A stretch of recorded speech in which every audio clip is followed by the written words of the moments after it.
if we're going to trust in Jesus and not tradition, we need to know that we've got to seek Christ and not ritual, lean on the divine and not the human.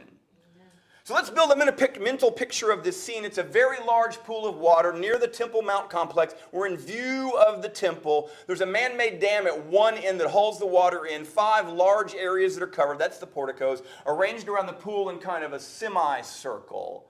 And then John tells us that in these covered areas there lay on the ground a multitude. That is a very large number. Thousands of sick, lame, blind, and withered folks.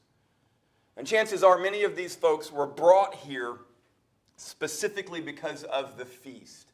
That was tradition. Folks that needed healing were brought to Jerusalem during the feasts. John tells us that these folks are waiting for something. They're waiting for the waters of the pool to be stirred or moved. And then we find verse 4.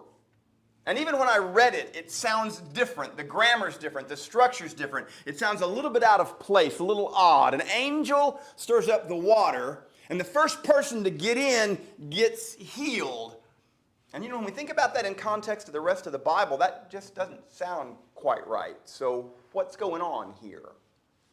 Well, the very oldest manuscripts that we have in the Greek do not contain this verse. And if you're looking at an NASB Bible, you'll actually see a note about that the older manuscripts don't have this verse. And our best guess is that somebody added this verse in to help us understand why these folks are gathered here and to understand the ritual that's going on. You see, this ritual of putting folks in the water, this is not something God told these people to do.